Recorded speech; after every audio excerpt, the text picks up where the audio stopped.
sometimes the stories we tell ourselves are meant to keep the dark at bay. We tell them to believe the world is still sane, that monsters wear human faces, but they can't touch us anymore. But what if one of those stories isn't just a story? What if someone like me lived it, survived it, and is only telling it now because I can't sleep without hearing him whisper? Tonight's tale isn't about ghosts or demons. It's about something that walks quietly beside us, watching, choosing, feeding. I used to be a social worker. I used to think I understood what real fear was. I was wrong. This is my story. He only eats the best of us. I worked as a social worker for 12 years on the East Coast. 12 long, heavy years of people in pain. Children bruised and silent. Women trying to smile through split lips. Men lost in addictions and delusions. You learn to listen to care, but not too much. Because if you take their pain home with you every night, it eats you alive.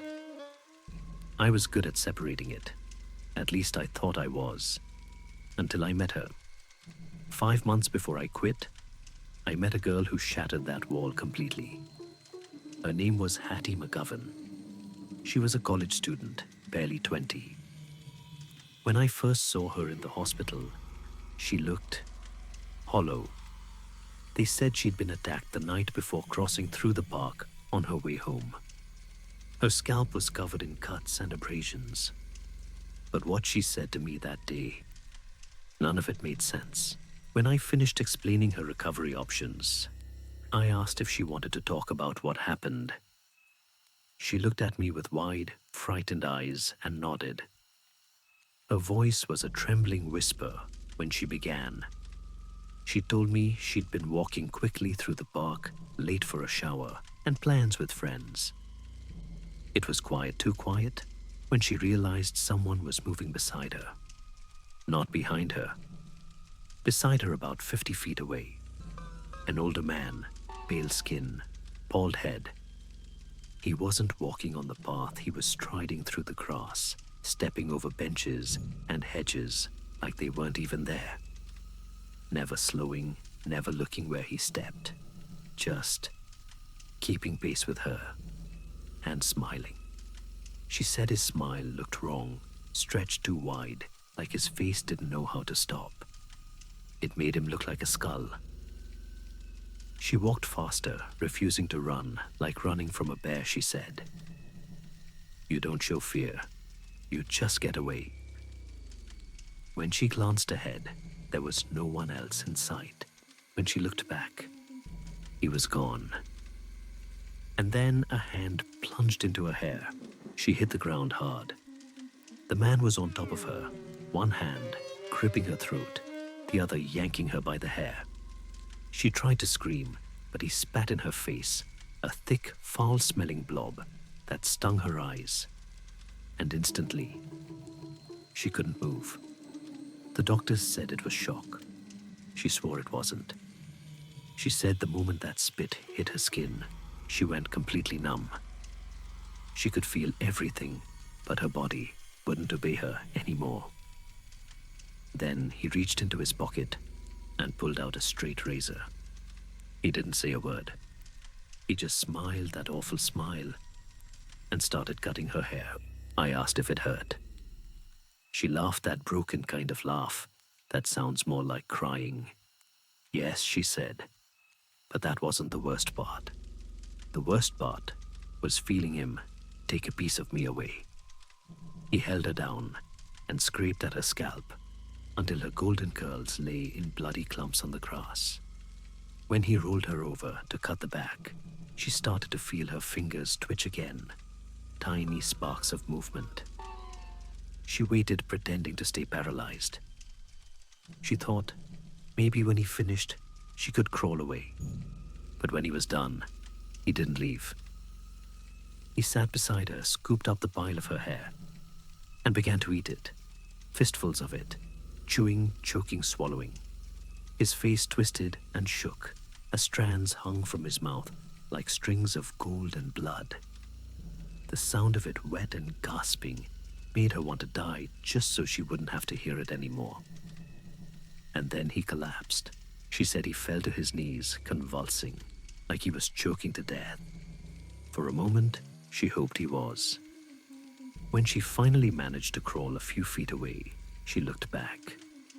He was sitting up, smiling, and now he had long, curly blonde hair. Her hair.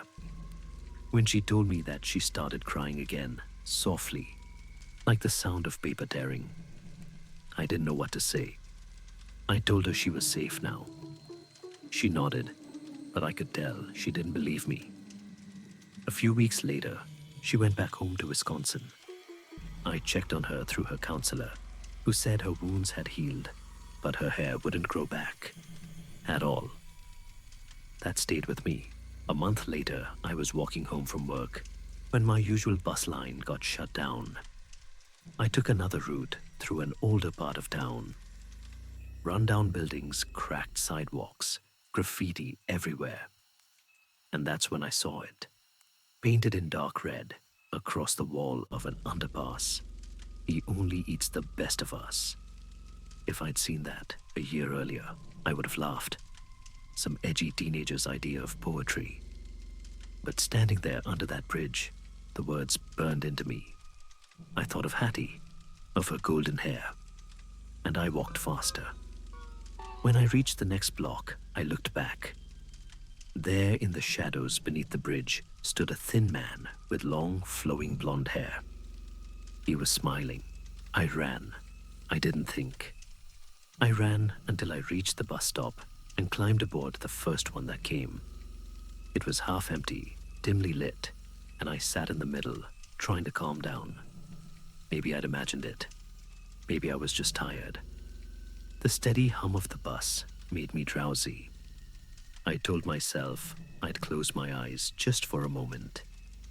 And then a voice whispered, right next to my ear, "You have lovely eyes." I froze. The windows had gone black with night, so all I could see was my reflection. And behind it, his. The same man, the same smile. Leaning close, his pale lips nearly brushing my ear. His eyes were milky, like spoiled milk, left too long in the dark. He whispered again, "You have lovely eyes." I screamed and ran to the front, yelling for the driver to stop. The bus lurched to the curb, just as my phone alarm went off, the one I'd set in case I fell asleep. I jumped off and ran barefoot the 2 blocks home. I didn't look back, not once. When I finally slammed the door shut behind me, I locked every bolt and chain I had. Only then did I start to breathe again. I told myself I was safe, that I'd just been tired and paranoid. But then came the knock. 3 short raps on the door. I held my breath and peered through the peephole. No one.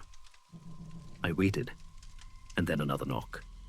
Rhythmic this time, familiar. Knock, knock. Knock, knock, knock. Shave and a haircut. My blood turned to ice. I called the building's handyman, George. Told him someone might have followed me. He grumbled, half asleep, but when he heard my voice shaking, he said he'd come right up. 5 minutes later, he knocked again. "Miss Castillo, there's no one here now, but someone left this for you."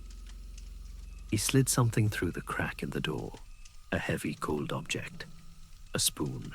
It was made of pewter, old and dull, but sharp along the rim, like someone had filed it down. The edge caught the light when I turned it in my trembling hands, and there, faintly scratched along the handle, were the words, "For the best of us." George looked pale. I asked if he was okay, but he just shook his head. "There are bad things out there," he said quietly. "Not bad people, bad things." Then he left. That night I packed my things. The next morning, I gave notice. Within 3 weeks, I was gone halfway across the country. But I still have that spoon. It sits on my mantle, gleaming faintly in the dark. I tell myself it's a reminder not to forget, not to let my guard down. But sometimes I wonder if it's more than that. If it's watching me the way he did. If it's waiting. Because some nights, when the house is quiet, I think I hear it scraping softly against the wood. Like something being sharpened, something getting ready. I try to ignore it. I tell myself I'm safe now, that he can't find me here. But deep down, I know better. Because sometimes, when I stare out my window into the dark, I swear I can see him standing there. Long blonde hair, pale smile. And every time I look, I pray that when I stare into the darkness, nothing looks back. Maybe he's still out there. Maybe he's already found someone else, someone kind, someone good. Because if the words on that bridge were true, then none of us are safe. He only eats the best of us. If you ever feel eyes watching you in the dark, don't look too long. Don't let the darkness look back. This has been another story from NightLore. Sleep lightly and keep the lights just a little longer tonight.